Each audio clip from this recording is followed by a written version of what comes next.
Okay बच्चों, चलिए next topic हम पढ़ने जा रहे हैं, that is the formation of a system.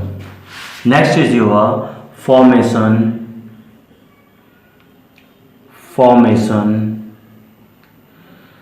Of a system.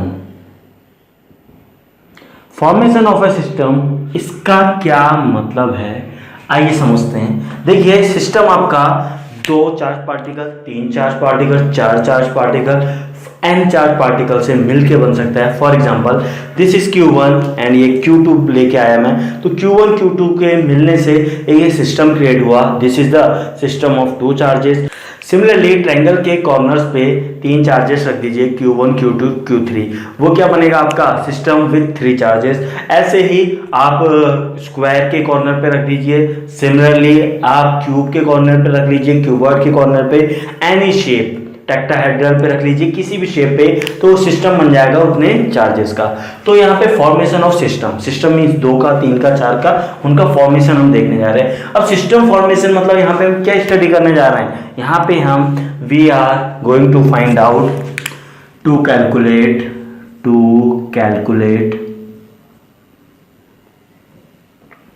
क्या, यहाँ पे क्या कैलकुलेट करने जा रहे हैं, potential energy, total potential energy या potential energy, to calculate total potential energy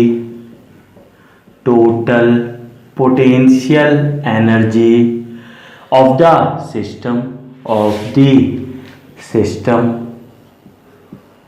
आइए समझते हैं। फॉर एग्जाम्पल लेके चलते हैं, चलिए 1 नाम देते हैं इसे। फॉर एग्जाम्पल आपके पास ये ट्रायंगल के कॉर्नर्स में चार्जेस हैं, जिसका नाम दे देते हैं Q1 Q2। चलिए काम करते हैं, सेम चार्जेस रखें, Q2 Q3। इनके बीच की distance let us suppose a. आपसे बोला जा रहा है पोटेंशियल एनर्जी बता दीजिए to form this system. Total potential energy इस सिस्टम को क्रिएट करने में जो लगेगी वो बता दीजिए, आपसे ये पूछा जा रहा है। आइए समझते हैं कैसे होगा, आइए देखिए। आइए स्टूडेंट समझिएगा, लेट अस सपोज मेरे पास एक चार्ज है Q1। अभी इसके चारों ओर कोई भी चार्ज नहीं है, तो क्या मुझे इस पे वर्क करना पड़ा इसको इस पोजीशन पे लाने के लिए? बिल्कुल नहीं। अब मैं चाहता हूं मेरा Q2 चार्ज इस पोजीशन पे आए। अभी Q2 को इस पोजीशन पे लाने के लिए, यानी मैं इनफाइनाइट से Q2 को पकड़ के लाया यहाँ पे, यानी Q2 को इनफाइनाइट से यहाँ लाने के लिए, इस R डिस्टेंस या A डिस्टेंस में लाने के लिए मुझे वर्क करना पड़ा होगा किसके अगेंस्ट? Q1 के फील्ड के अगेंस्ट, क्योंकि Q1 का अपना फील्ड होगा, Q1 का अपना इलेक्ट्रिक फील्ड होगा, उसके अगेंस्ट मुझे वर्क करना पड़ा। तो यहाँ पे क्या आएगा, नेट पोटेंशियल एनर्जी क्या हो जाएगी आपकी? नेट पोटेंशियल एनर्जी हो जाएगी आपकी potential energy of 2 because of 1, यानी against 1, potential energy of 2 against 1। ये तो Q2 को लाने में कार्य हुआ। अब सोचिए मुझे Q3 चार्ज यहाँ पे कहीं लाना है, Q3 चार्ज। अब मैं Q3 को जब लाऊंगा तो Q1 के फील्ड के अगेंस्ट भी मुझे वर्क करना पड़ेगा, सॉरी Q2 के अगेंस्ट भी मुझे वर्क करना पड़ेगा, Q1 के फील्ड के अगेंस्ट भी मुझे वर्क करना पड़ेगा, यानी 2 पोटेंशियल एनर्जी। बात समझ आ रही है? तो Q3 लाने के लिए 2 पोटेंशियल एनर्जी, कौन कौन सी? Potential energy of 3 against 1 plus potential energy of 3 against 2। Is it clear? तो नेट पोटेंशियल एनर्जी, अब आपका ये सिस्टम बन चुका है, this is the required system, ये सिस्टम बन चुका है आपका। डिस्टेंस आप लोगों को पता है ए। Potential energy of 2 with respect to 1, ये दोनों के बीच में पोटेंशियल एनर्जी का रिलेशन आपको पता है, क्या होता है? K Q1 Q2 बाई क्या होता है? R square, sorry Q1 Q2 by R, that is A। ये क्या हो जाएगा? K। अभी क्या है 3 और 1 के बीच में, तो क्या हो जाएगा? Q1 Q3 बाई क्या हो जाएगा? अगेन डिस्टेंस सेम, ये क्या हो जाएगा? K Q2 Q3 by A। अगर चार्ज सेम है, अगर if Q1 Q2 Q3 same, तो हम क्या लिख सकते हैं? इफ Q1 बराबर Q2 बराबर Q3 बराबर Q है, तो हम क्या लिख सकते हैं, U टोटल आपका रिलेशन क्या आ गया, Q स्क्वायर के क्यू स्क्वायर बाई ए का 3 टाइम्स के क्यू स्क्वायर बाई ए का 3 times. This is the total potential energy required to form this system. ये सिस्टम ट्रायंगल वाले सिस्टम को क्रिएट करने में टोटल पोटेंशियल एनर्जी जितनी आपको जरूरत है वो कितनी है, 3 टाइम्स के Q square by A. Is it clear? Show. Next question करेंगे। चलिए, क्वेश्चन यहाँ पे क्या निकालना था पता है ना, formation of a system means to calculate total potential energy of a system. चलिए बच्चों, नेक्स्ट एग्जांपल देखने जा रहे हैं, दैट इज एग्जांपल नंबर 2। चलिए अब के आपको क्या करना है, एक चार्जेस आपके स्क्वायर के कॉर्नर्स पे हैं, चार्जेस आपके स्क्वायर के कॉर्नर्स पे हैं,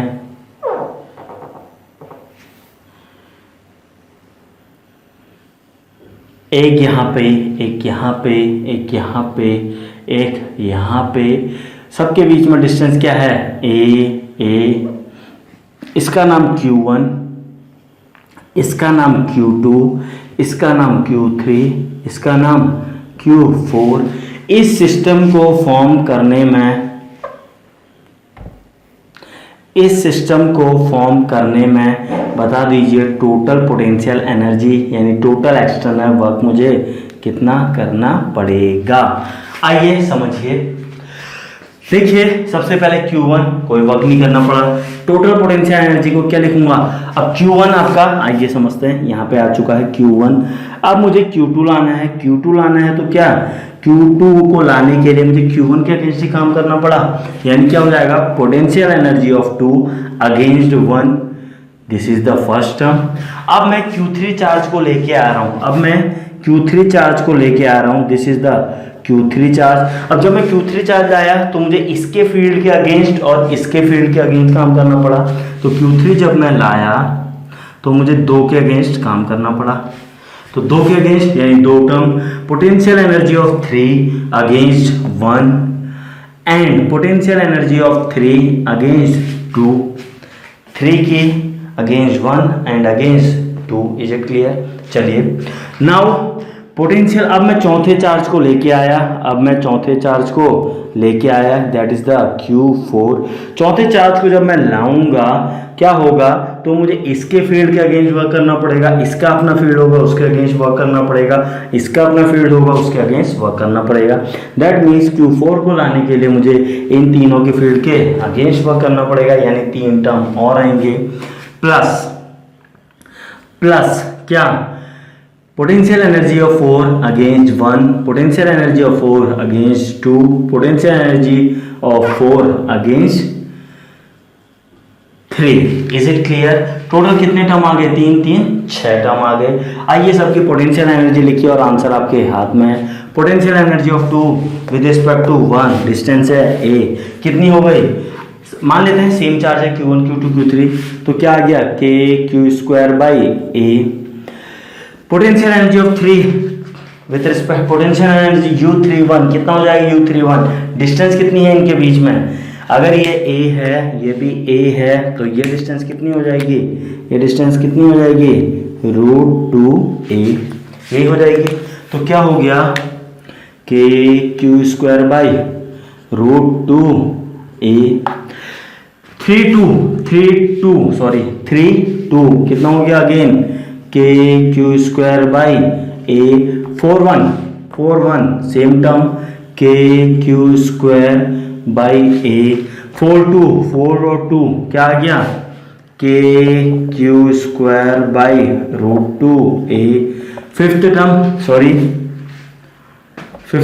4 1 हमने लिख लिया, उसके बाद 4 2 भी लिख लिया सॉरी, उसके बाद 4 3 यानी क्या आ गया, k क्यू स्क्वायर बाई 4 3 यानी डिस्टेंस a।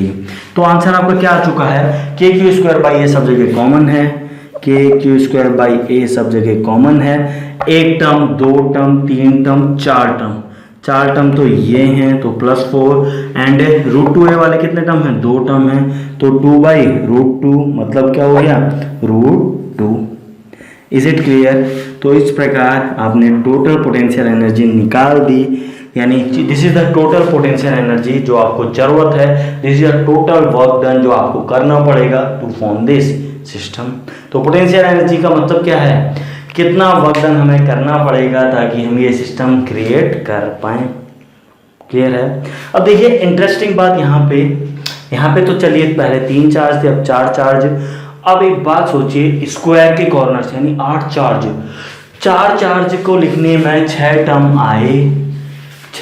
आए स्क्वायर, सॉरी अगर आप स्क्वायर क्यूब के कॉर्नर्स पे अगर चार्जेस रखें तो कितने टर्म आएंगे, कैसे निकालेंगे, आइए समझिए। देखिए टोटल टर्म्स कैसे निकालेंगे आप, टोटल टर्म्स आप निकालेंगे 4C2 मीन्स पोटेंशियल एनर्जी किन के बीच में डिफाइंड है, बेसिक पे जाइए, 2 Q1 Q2 बेसिक चार्जेस 2 के बीच में। तो पोटेंशियल एनर्जी तो आपको टोटल चार्जेस 4 हैं, 4 में से 2 छांट लीजिए परम्यूटेशन कॉम्बिनेशन, तो क्या आ गया 4C2 क्या आ गया, कितना आ गया 4 3 12, that is the 6 terms 6 term हैं। आइए गिनिए, first second third fourth fifth 6 term आए। वैसे ही अगर आपका क्यूब के कॉर्नर्स पे अगर चार्जेस हो यानी 8 कॉर्नर्स यानी 8 चार्जेस तो कितने होंगे 8C2, 8 7 56/2 that is the 28 terms. क्या आप ऐसे मेहनत करते रहेंगे, कब तक करेंगे, बात समझ में आ रही है। यानी ये मेथड आपकी क्या है, बेसिक कॉन्सेप्ट यही है। तो अब हम इस मेथड को सिंप्लीफाई करने जा रहे हैं ताकि आप कॉम्प्लिकेटेड प्रॉब्लम्स में उसको अप्लाई कर सकें। Is it clear. चलिए बच्चों देखने जा रहे हैं, that is the next is derived method.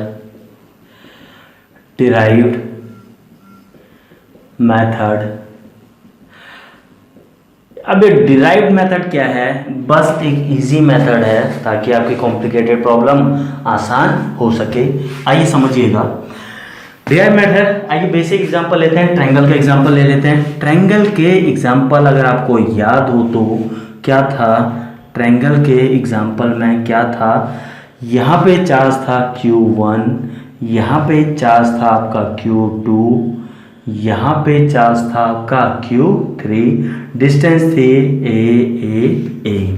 चलिए देखिए क्या लिखा था हमने, टोटल पोटेंशियल एनर्जी को क्या लिखा था, थोड़ा देर पहले हमने एग्जांपल 1 देखा था, कॉपी पलटिए और देख के बताइए क्या था। Potential energy of 2 with respect to 1 plus potential energy of 3 with respect to 1 plus potential energy of 3 with respect to 2। थोड़ा देर पहले हमने ये देखा था, इतनी बात तो समझ में आती है ना।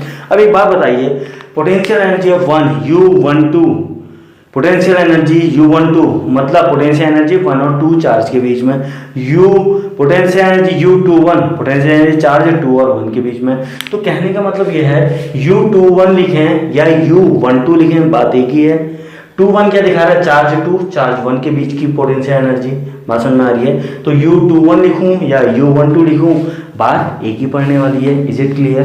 तो आइए इस एक्सप्रेशन को मैं क्या लिख सकता हूं, इस एक्सप्रेशन को क्या मैं ये लिख सकता हूं, हाफ ऑफ, इसको मैं 2 टर्म में तोड़ रहा हूं, U12 plus U21। Is it clear. चलिए पहले ऐसे लिख लीजिए, कंफ्यूज हो जाएंगे आप। U21 यहाँ पे था 2112, अब इन दोनों को जोड़ेंगे उसका आधा करेंगे तो यही आने वाला है, प्लस सिमिलरली सारों को कर लीजिए U31 plus U13 plus U32 plus U क्या 23। इज इट क्लियर और नॉट। यहाँ पे चार्ज है क्या Q1। चलिए आइए समझिए। अब देखिए यहाँ पे 2 1 2 1 2 1 3 1 2 1 3 को मैं क्या लिख सकता हूँ U1, 2 1 2 3 2 1 2 3 को मैं क्या लिख सकता हूँ 2 1 2 3 को मैं लिख सकता हूँ U2। इसका मतलब क्या है, U2 मतलब कोई चार्ज 2 है, 2 पे लग रहा है 1 के कारण, 2 पे लग रहा है 3 के कारण। यानी जब भी मैं U2 लिखूंगा यानी 2 टर्म उसमें ऑटोमेटिकली इंक्लूडेड हैं इस केस के अकॉर्डिंग। अगर यहाँ पे मैं Q1 हूँ, Q1 रखा है फॉर एग्जांपल स्क्वायर में देखिए 4 चार्जेस थे, Q1 रखूँ तो वहाँ पे 3 टर्म, तो Q1 पे लगने वाला टोटल Q1 के अगेंस्ट फोर्स क्या है, Q1 के लिए अगर आप निकालेंगे किसके कारण निकालेंगे, Q2 के कारण, Q3 Q4। यानी यहाँ पे जब भी मैंने 2 लिखा तो जितने भी 2 के साथ कॉम्बिनेशन पॉसिबल है 2 1 2 2 2 3 सारे। अब यहाँ पे 2 आपको पता है 2 का 1 2 ही बचे हैं ना चार्ज, 2 की बात करें तो 2 ही चार्ज बचे हैं, 2 का 1 के साथ 2 का 3 के साथ। Is it clear? नहीं समझ में आ रहा है? सिमिलरली आप यहाँ पे क्या लिख सकते हैं, इसको क्या लिख सकते हैं, U3 लिख सकते हैं। तो आपका नया फॉर्मूला क्या निकल के आ रहा है, ध्यान से देखिए, पोटेंशियल एनर्जी क्या निकल के आ गया, 1 plus potential energy 2 plus potential energy 3 का हाफ, यही तो आया आपका आंसर, जनरल फॉर्मूला। और 1 2 3 यहाँ पे 3 से चार्ज पार्टिकल थे तो तीनों का समीशन, तो मैं क्या लिख सकता हूँ, समीशन ऑफ UI/2। अब देखिए 3 चार्जेस हैं तो यहाँ पे इसको ऐसे भी तो लिख सकते हैं N/2। ये कब लगेगा, जब सबके कारण सेम, N/2 U1 के कारण लिख सकते हैं। जनरलाइज कर दिया है ये आप लोगों के लिए। आइए एग्जाम्पल से समझते हैं क्या ये फॉर्मूला सही भी है या नहीं। आइए एग्जाम्पल यहीं पे देखिए, एग्जाम्पल ये वाला ले लीजिए। कितने चार्जेस हैं, 3 चार्जेस हैं। एन कितना आएगा, 3/2 एक 1 के कारण ले लीजिए U1। आइए लिखिए क्या हो जाएगा, U टोटल क्या हो जाएगा 3/2। अब U1 का मतलब क्या था आपको पता है, 1 दोनों के कारण, 1 में किसके कारण, 3 के अगेंस्ट एंड 2 के अगेंस्ट।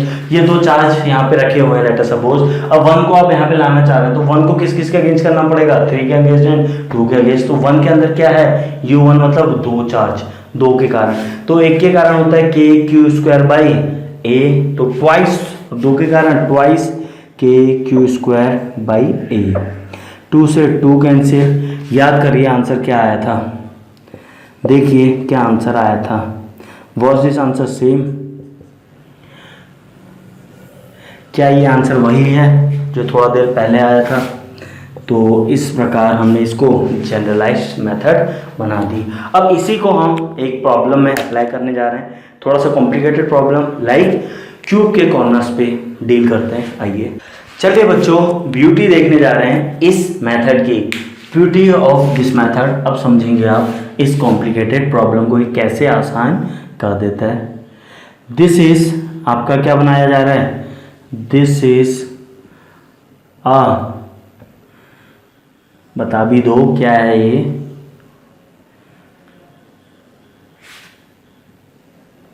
आइए चार्जेस कॉर्नर पे हैं, सबकी डिस्टेंस आपको पता है, क्यूब है ए, नाम दे देते हैं 1 2 3, बेस वाले को नाम दे रहे हैं 4।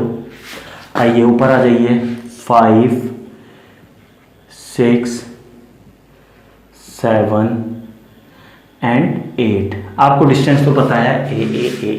अब एक बात बताइए, कितने टर्म आते हैं अगर आप बेसिक कॉन्सेप्ट यानी बेसिक मेथड लगाते। सबसे पहले चार्ज 1 लेते, चार्ज 2 को लाते, इतना काम करना पड़ा, यानी 1 के अगेंस्ट 8 टर्म। बात समझ में आ रही है। अब 1 और 2 यहाँ पे आ चुके हैं, 1 और 2 यहाँ पे आ चुके हैं। अब तीसरे को लाना है, 1 2 आ चुके हैं, तीसरे को लाना है, तो तीसरे को इनके 2 के अगेंस्ट 2 टर्म आएंगे। अब तीसरा भी आ गया, चौथे को लाना है इन 3 की वजह से, अब पांचवा इन 4 की वजह से, अब छठा इन 5 की वजह से, अब 7वां इन 6 की वजह से, इन 8वां इन 7 की वजह से। यानी कितने टर्म आने वाले हैं, टोटल 28 टर्म। कैसे, ऐसे, कैसे, ऐसे। आइए देखिए टोटल टर्म्स अभी बताया था थोड़ा देर पहले, 8C2 that is 28, 8 7 56/2 that is the 28 terms. तो it is very very difficult to write this. तो यहाँ पे जो हमने इजी मेथड अभी हमने डिराइव की थी उसको अप्लाई करके हम देखिए इस प्रॉब्लम को कैसे आसान बना देते हैं। मेथड के अकॉर्डिंग अभी हमने क्या देखा था, टोटल पोटेंशियल एनर्जी आपकी N/2, 1 के कारण निकाल लो, ये लिखा था, 1 के कारण N/2। टोटल N कितने हैं, 8 हैं, यानी 8/2 इंटू 1 के कारण यानी 4U1। तो क्या आ गया, आइए देखिए यहाँ पे लिख रहा हूँ 4U1। U1 का मतलब 1 के कारण निकाल लो। अब 1 वन को ध्यान में रखिए, बाकी 7 के कारण, केवल वन को आप टारगेट बनाइए, बाकी सब के लिए निकाल दीजिए। समझिए मतलब क्या कहना चाह रहा हूँ, u1 निकालना है, यानी 1 2 के कारण 1, 3 के कारण 1, 4 के कारण 1, 5 के कारण 1, 6 के कारण 1, केवल 1 और 1 को फोकस कीजिए आप। आइए क्या होगा 1 और 2 के बीच में क्या हो जाएगा, के क्यू स्क्वायर बाई ए 1 के कारण, सॉरी 2 के कारण, अब 3 के कारण 1 पे डिस्टेंस क्या है √2a, क्या हो जाएगी के क्यू स्क्वायर बाई √2a।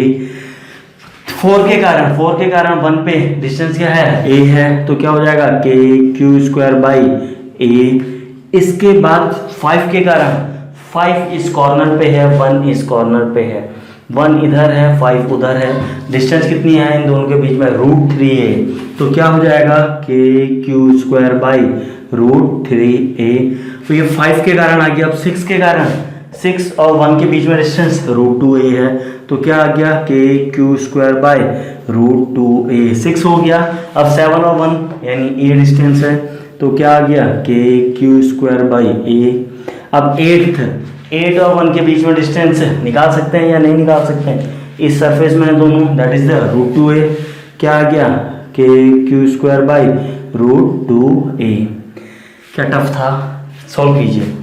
ए तीन टर्म है √2 3 टर्म है, √3 वाला एक टर्म, क्या आ गया 4 टाइम्स ऑफ के Q square by A.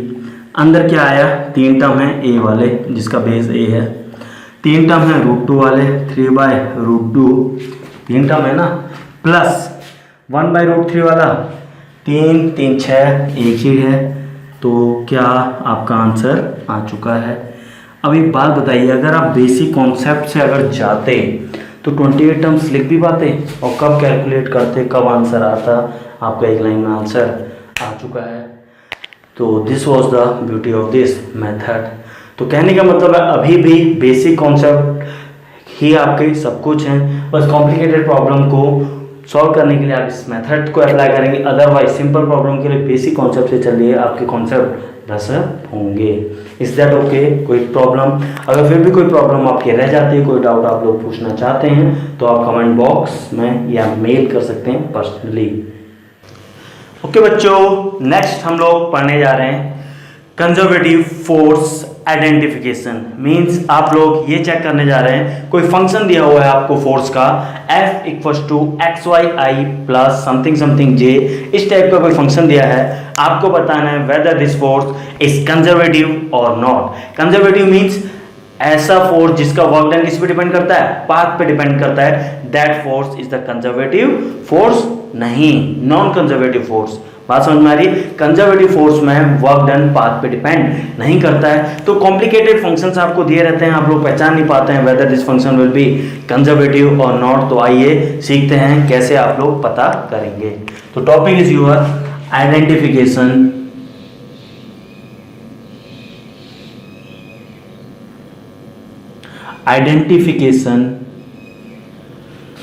of conservative force।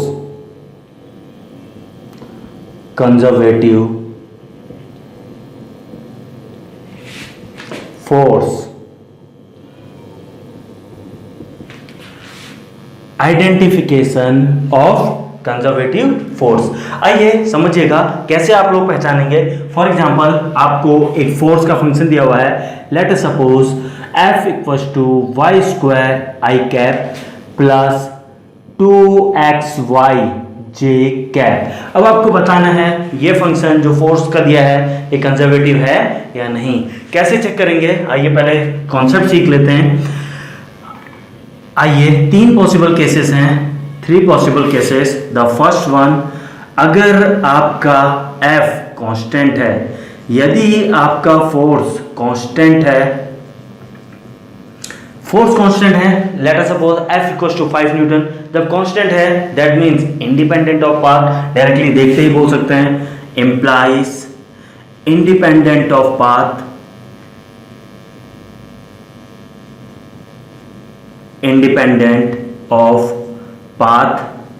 Path क्या इंडिपेंडेंट है, तो क्या बोल सकते हैं, एम्प्लाइज कंजर्वेटिव फोर्स।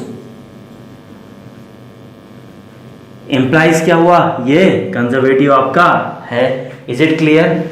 आइए सेकंड केस देखते हैं। जब आपको f is a function of, जब आपको सेकंड केस क्या पॉसिबल है, सेकंड केस आइए, f किस टाइप का फॉर्मेट दिया हुआ है, मींस xi प्लस 223yj। कहने का मतलब है अगर i के साथ x का फंक्शन है, j के साथ y का फंक्शन है, देन ऑल्सो आप डायरेक्टली बोल सकते हैं क्या, मींस यहां पे लिख रहा हूं that is x component with I cap and y component with j cap। Directly आप क्या बोल सकते हैं, कंजर्वेटिव फोर्स।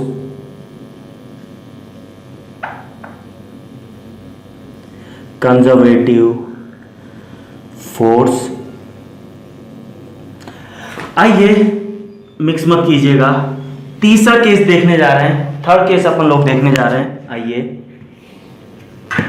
थर्ड केस की प्रोबेबिलिटी क्या है, जब फंक्शन आपका मिक्स्ड है, मींस i के साथ y या xy मींस कॉम्प्लिकेटेड मिक्स्ड है, means f equals to like 2x y i plus x square j type function है। इस टाइप का कोई फंक्शन है, that is xy mixed, that is xy mixed. ऐसे केस में आप लोग कैसे बताएंगे कि फंक्शन आपका कंजर्वेटिव है या नहीं, फोर्स आपका कंजर्वेटिव है या नहीं। तो इस केस में आपको क्या करना है, समझने की कोशिश कीजिएगा। चलिए फंक्शन थोड़ा सा मैं चेंज कर रहा हूं आप लोगों के लिए। Late us suppose y square i और यहां पे दिया हुआ है 2xyj। इस फंक्शन को आपको बताना है कंजर्वेटिव है या नहीं है। आपको क्या करना है, आगे वाले को क्या करना है, पार्शियली इंटीग्रेट करना है। पार्शियली इंटीग्रेट मतलब ये क्या है, i मतलब x के साथ इसको इंटीग्रेट करना है और इस वाले को y के साथ इंटीग्रेट करना है। तो देखिए क्या आएगा, आइए देखिए, इसको इंटीग्रेट करेंगे, पार्शियल इंटीग्रेट करेंगे तो ये आएगा y स्क्वायर, x के साथ इंटीग्रेट कर रहे हैं तो y स्क्वायर x यही आएगा। और इसको इंटीग्रेट करेंगे किसके साथ, j है तो इसको इंटीग्रेट करेंगे y के साथ, dy के साथ इंटीग्रेट करेंगे तो dy। पार्शियल का मतलब है x को कांस्टेंट मान लो, ये y का केस चल रहा है तो x को कांस्टेंट मान लो, y के साथ पार्शियल इंटीग्रेट करो तो y का इंटीग्रेशन y स्क्वायर बाई 2 से 2 कैंसिल, तो क्या आ गया x y स्क्वायर। ध्यान से देखिए x y स्क्वायर दोनों इक्वल हैं, it means implies exact differential.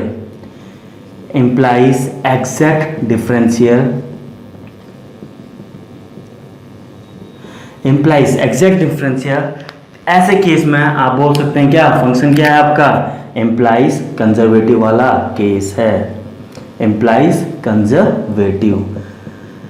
देखिए क्या किया आपने, यहां पे लिख देता हूं, आपने कुछ नहीं किया, पार्शियल इंटीग्रेशन। अब आप लोग कहेंगे ये क्या होता है पार्शियल इंटीग्रेशन। देखिए पार्शियल इंटीग्रेशन ऐसा कुछ नहीं होता है, इट्स जस्ट अ ट्रिक। आपको एफर्ट न लगानी पड़े, आप डायरेक्टली देख के बता सकें कि फंक्शन आपका कंजर्वेटिव है या नहीं है। दोबारा काफ़ी स्टूडेंट को अगर नहीं समझ में आया तो दोबारा देख लीजिए, कुछ नहीं करना है। आगे वाला कंपोनेंट क्या है, वाई स्क्वायर। आइए इसको दोबारा देख लेते हैं। यहाँ पे वाई स्क्वायर, इसको इंटीग्रेट कर लीजिए, वाई स्क्वायर इसको इंटीग्रेट कर लीजिए, आई है मतलब एक्स कंपोनेंट के साथ इंटीग्रेट कर लीजिए। दूसरा कंपोनेंट है 2xy, इसको इंटीग्रेट कर लीजिए, जे मतलब y के साथ यानी dy के साथ इंटीग्रेट कर लीजिए। अब चेक कीजिए ये क्या है, वाई स्क्वायर डी एक्स का इंटीग्रेशन, वाई स्क्वायर एक्स, ये क्या है इसका इंटीग्रेशन किसके साथ करोगे, डी वाई के साथ, यानी वाई का integration y square by two, two से टू कैंसिल, तो क्या आ गया एक्स वाई स्क्वायर। तो कहने का मतलब है एल एच एस बराबर आर एच एस इम्प्लाइज क्या हो गया, कंजर्वेटिव, इम्प्लाइज कंजर्वेटिव, अदरवाइज नहीं, क्योंकि ये क्या है एग्जैक्ट डिफरेंशियल। डिफरेंशिएट कीजिए इसको, क्या आ जाएगा y square d x, differentiate कीजिए क्या हो जाएगा 2xy dy। एग्जैक्ट डिफरेंशियल की कंडीशन चेक करनी है। ये देखिए मैथ्स के कुछ टूल हैं जिसको हम यहाँ पे अप्लाई कर रहे हैं, वरना आप एग्जैक्ट डिफरेंशियल, इनएग्जैक्ट डिफरेंशियल जब आप 11th and 12th class mathematics पढ़ेंगे तब आप लोगों को ये और बेटर क्लियर होगा। अभी के लिए तो बस आपको समझने के लिए this is more than enough, this is more than enough. Is it clear? कोई डाउट? क्लियर है? बढ़े आगे, कोई एग्जाम्पल करें। चलिए बच्चों एक एग्जाम्पल लेते हैं, एक गुड एग्जाम्पल देखने जा रहे हैं, जिस अभी जो हमने कॉन्सेप्ट देखा था on the basis of that. आइए एग्जाम्पल ले रहे हैं, यहाँ पे आपसे पूछा जा रहा है क्या, गिवन एग्जाम्पल 1 ले लीजिए, आपको दिया हुआ है f equals to x i plus y square j.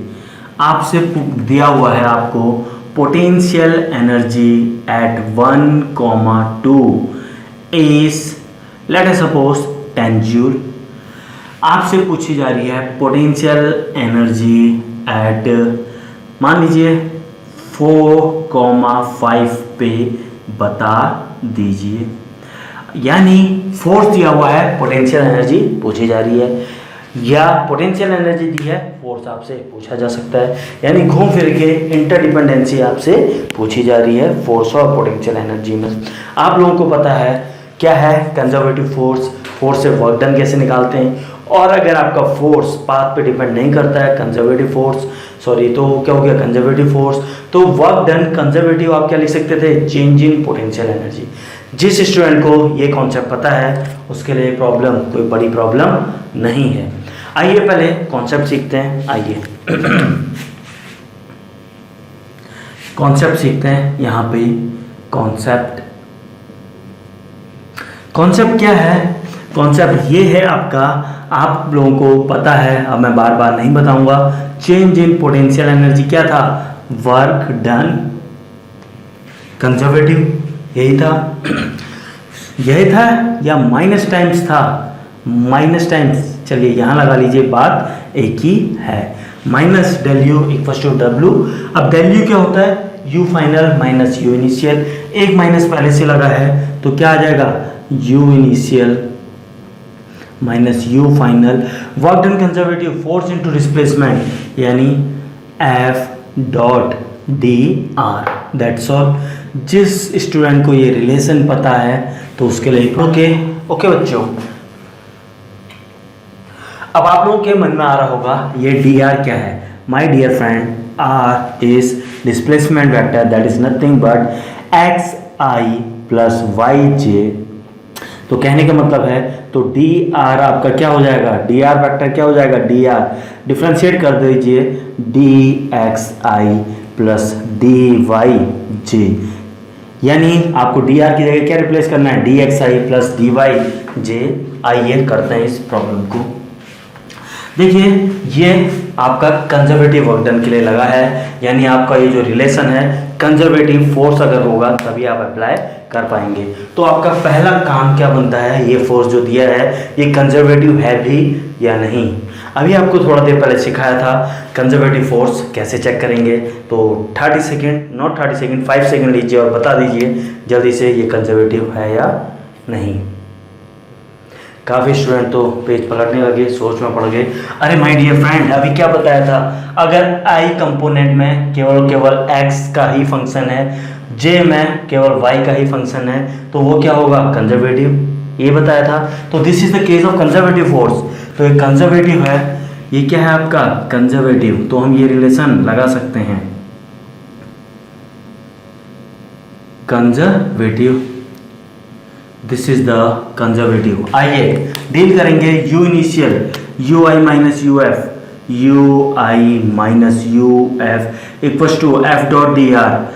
F dot d r means x i plus y square j f dot d r, d r means d x i plus d y, i से i यानी क्या हो गया x d x का integration, क्या हो गया x d x का इंटीग्रेशन प्लस जे जे क्या हो गया y square d y equals to u i, u initial क्या था 10 जूल माइनस यू फाइनल आप लोगों से पूछा जा रहा है यानी 4,5 पे ये पूछा जा रहा है। चलिए अब क्या है 4,5 लिमिट क्या होगी x की लिमिट, x शुरू में 1 था अब x 4 हो चुका है यानी आपको जो इंटीग्रेट करना है कहां से कहां तक 1 से लेके 4 तक, y आपका 2 था y आपका अब 5 है, आपसे पूछा जा रहा है क्या। ओके अब तो प्रॉब्लम काफ़ी आसान हो चुकी है, इंटीग्रेट कीजिए और आंसर बताइए। x का इंटीग्रेशन एक्स स्क्वायर बाई 2 क्या आ गया 1 से लेके 4 तक लिमिट रख दीजिए, वाई स्क्वायर का इंटीग्रेशन वाई क्यूब बाई 3 कहाँ से कहाँ तक रख दीजिए 2 से लेके 5 तक, क्या हो जाएगा इसका 4 को रखोगे तो क्या हो जाएगा 4 4 जा 16, 1 को रखोगे 1, 16 minus 1 15, 15 by 2 this is your 15 by 2, यहाँ रख लीजिए 5 को, 5 की पावर 3, 5 5 जा 25, 25 5 जा कितना होता है 125, 125 माइनस 2 2 जा 4, 4 2 जा 8, इसमें से 8 माइनस कीजिए डिवाइड बाई 3, यही हुआ। तो फर्दर आप इसको सॉल्व कीजिए और आपका 10 इधर है इधर उधर ले जाइए एंड आपका फाइनली आंसर क्या आ जाएगा u final, final potential energy आ जाएगी। फिर से बता रहा हूँ माय डियर फ्रेंड, यहाँ पे ध्यान देने की केवल एक ही बात थी वो ये, सबसे पहले आपको ये पता होना चाहिए था, सेकंड ये तभी अप्लाई कर सकते हैं जब ये फोर्स कंजर्वेटिव हो। अब कंजर्वेटिव कैसे चेक करते हैं आप लोगों को सब ऑलरेडी सिखाया गया है क्लास में। ओके बच्चों, नेक्स्ट वेरी सिमिलर एग्जांपल हम देखने जा रहे हैं। इसी टाइप की एक प्रॉब्लम मैं ऑलरेडी आपको करा चुका हूँ। ये प्रॉब्लम 30 सेकेंड स्क्रीन पॉज कीजिए और खुद सॉल्व करने की कोशिश करिए। चलिए, this is your example number 2, this is your example number 2। Again क्या बताया था, फोर्स का फंक्शन दिया हुआ है, आपसे पूछा जा रहा है क्या पोटेंशियल एनर्जी, यानी फोर्स पोटेंशियल एनर्जी मतलब वर्क डन। यूनिट क्या है पोटेंशियल एनर्जी की, एनर्जी, वर्क डन की यूनिट सेम जूल जूल। तो देयरफॉर यानी हम इन पे डिपेंडेंसी दिखा सकते हैं। कैसे दिखाई थी हमने, f dot d r equal to u i minus u f, ये तो देखा था ना, सब भूल जाते हो आप लोग। U initial minus u final equal to f dot d r, यही तो देखा था अभी थोड़ा देर पहले। आइए देखिए, फिर से बोल रहा हूँ, ये कब लगेगा जब फोर्स आपका कंजर्वेटिव है। देखते ही पता चल रहा है कंजर्वेटिव है। कैसे, देखिए आई के साथ वाई डिफरेंट फंक्शन है तो आपको सोचना पड़ेगा। इसको डिफरेंशिएट कीजिए एक्स के साथ वाई स्क्वायर एक्स, इसको डिफरेंशिएट कीजिए किसके साथ, वाई के साथ, क्या आ जाएगा एक्स वाई स्क्वायर, यानी सेम आ चुका है। L H S equal to R H S, that means this is the conservative force conservative. तो देयरफॉर हम क्या लगा सकते हैं, 10 minus u final equals to f dot d r, यानी y square i plus 2xy j, ये क्या है F dot d r, d r मतलब d x i plus d Y j. Is it clear, क्या हो गया y square d x plus 2xy d y. आपको ये फंक्शन क्या करना है, इंटीग्रेट करना है। आपको ये क्या करना है, ये फंक्शन को इंटीग्रेट करना है। मुझे ये एग्जैक्ट डिफरेंशियल दिख रहा है तो क्या मैं इसको ऐसे लिख सकता हूँ, d differential of y square x या एक्स वाई स्क्वायर लिख सकता हूँ या नहीं। इसका आगे से क्या चल रहा है, इंटीग्रेशन।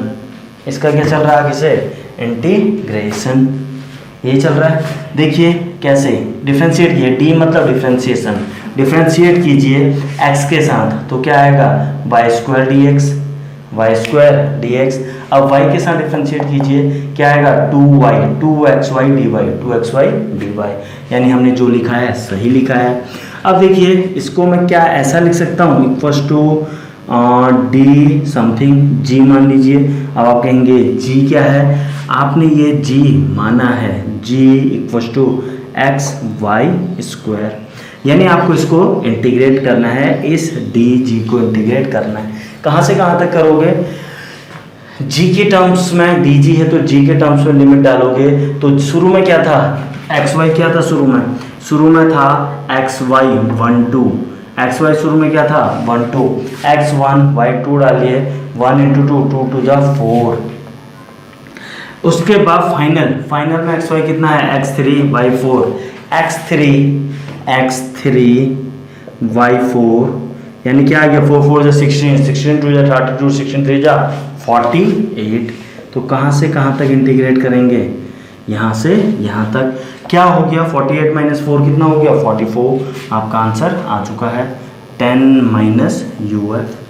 बस ये कैलकुलेशन है, मैथ्स में डिफरेंट टूल आप लोगों ने सीखे होंगे, कैसे ही आप सॉल्व कर सकते हैं।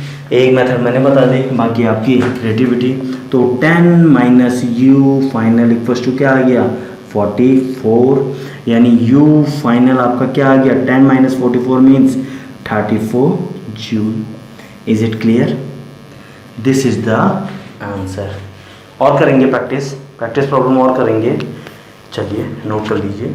ओके बच्चों, एग्जाम्पल नंबर 3 देखने जा रहे हैं। एग्जाम्पल नंबर 3 में आप लोगों को पोटेंशियल एनर्जी दी हुई है, आपसे बोला जा रहा है फाइंड एफ, यानी आपको एफ का फंक्शन पूछा जा रहा है and tell whether it is conservative or not, and tell conservative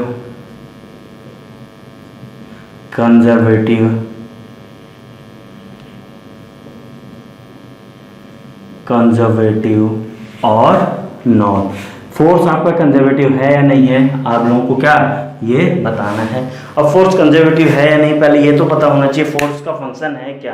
तो पहला काम आपको फोर्स का फंक्शन निकालना है, उसके बाद उसे देख के बताना है इट इज कंजर्वेटिव फोर्स और नॉट। इज इट क्लियर, चलिए कैसे करेंगे। अभी हमने थोड़ा देर पहले बताया था interdependency of potential energy and force, interdependency of potential energy and force. जैसे फोर्स आपका पोटेंशियल एनर्जी एंड फोर्स एक दूसरे पर डिपेंड करते हैं, यानी इनके लिए भी एक रिलेशनशिप एस्टेब्लिश करी जा सकती है। आइए कैसे, आइए समझते हैं पहले कॉन्सेप्ट, कॉन्सेप्ट क्या है आप लोग को पता है, माइनस डी यू, यानी that is the change in potential energy equals to work done conservative, यही है, बिल्कुल है। अब यहाँ पे ध्यान से देखिए, वर्क डन कंजर्वेटिव। अब ये जो वर्क डन होता है आपको पता है क्या है एफ डॉट डी आर, अगर केवल एक्स टर्म के लिए बोल रहे हैं तो एफ डॉट डी एक्स, बिल्कुल यही है। तो यहाँ से हम क्या फोर्स क्या निकाल सकते हैं, f equals to minus D you by D x. ये एफ कब निकला है, जब केवल एक्स पे डिपेंडेंट है, यानी फोर्स एक्स पे डिपेंडेंट है, यानी ये फोर्स का एक्स कंपोनेंट निकला हुआ है। अगर फोर्स का, ये तो केवल एक्स कंपोनेंट है, अगर आपका फंक्शन वाई पे भी डिपेंड करता है, y square z q whatever, तो यानी ये तो केवल आपने एक्स के लिए लिखा है, तो इन दैट केस आपका एफ क्या हो जाएगा, एफ का रिलेशन क्या आ जाएगा, ध्यान से देखिएगा, f net equals to minus del u by del x i cap minus del u by del y j cap minus del u by del z k cap. तो ये रिलेशन आप लोगों को पता होना चाहिए। कैसे आया, सेम कॉन्सेप्ट है, इंटरडिपेंडेंसी पोटेंशियल एनर्जी और फोर्स। तो ये आपका केवल ये एफ एक्स को दिखा रहा है, यानी फोर्स के एक्स कंपोनेंट को, ये फोर्स के वाई कंपोनेंट को, ये फोर्स के जेड कंपोनेंट को, इन तीनों को अगर आप ऐड कर देंगे तो ये क्या नेट फोर्स को रिप्रेजेंट करेगा। तो आपको ये रिलेशन पता होना चाहिए। दैट्स ऑल, आपका फोर्स निकल चुका है। क्या अब आप लोग कर पाएंगे शो, चलिए आइए देखिए क्या हो गया, F equals to minus D you by D x I minus D you by D Y J, Z तक तो मुझे जाने की जरूरत ही नहीं है, जीरो आ जाएगा, इतनी बात आप लोग समझ सकते हैं। तो क्या हो गया, डिफ्रेंशिएट कर दीजिए विथ रिस्पेक्ट टू एक्स। कैसा है पार्शियल डिफ्रेंशिएशन, डेल यू। चलिए क्या हो गया आपका, एक्स के साथ डिफ्रेंशिएट करेंगे तो ये तो जीरो, इसको डिफ्रेंशिएट करेंगे तो ये क्या आ गया -2i। अब इसको y के साथ डिफ्रेंशिएट करेंगे तो y स्क्वायर का डिफ्रेंशिएशन क्या हो जाएगा 2y। क्या हो जाएगा डिफ्रेंशिएशन 2y। ये तो x है, पार्शियल डिफ्रेंशिएशन करेंगे यानी इसको कांस्टेंट मानेंगे तो ये तो जीरो हो चुका है। तो आपका f का फंक्शन आ चुका है एक लाइन में। अब देख के बता दीजिए whether this force is conservative और नॉट। ये कंजर्वेटिव है या नहीं, कैसे देखेंगे, I के साथ कांस्टेंट, J के साथ केवल y, J के साथ y। अगर J के साथ x होता तो हमें सोचना पड़ता, साफ साफ J के साथ y है, x के साथ सॉरी I के साथ x का कंपोनेंट या कांस्टेंट है। अगर z होता है यहाँ पे I J K के साथ z होता तो आप डायरेक्टली देख के क्या बोल सकते हैं, इट इज कंजर्वेटिव। फिर से रिपीट कर रहा हूँ, J के साथ y का ही केवल और केवल y का कंपोनेंट है, I के साथ तो कांस्टेंट है, तो देयरफॉर डायरेक्टली हम क्या बोल सकते हैं, इट्स अ कंजर्वेटिव फोर्स। तो ये आपका क्या है, conservative, it's a conservative. My dear friend, concept clear हो रहे हैं या नहीं। देखिए इतनी ज़्यादा एफर्ट तो मैं लगा रहा हूँ, थोड़ा एफर्ट आपको अपनी तरफ से लगाना पड़ेगा। वैरायटी ऑफ क्वेश्चन मैं यहाँ पे कवर करने की कोशिश कर रहा हूँ और कर भी रहा हूँ, तो थोड़ा सा आप भी अपनी तरफ से कोशिश कीजिए और कोई डाउट हो तो आप मुझे कमेंट सेक्शन में या मेल भेज सकते हैं। टिल देन थैंक यू, मिलते हैं कल की क्लास में। Have a nice day.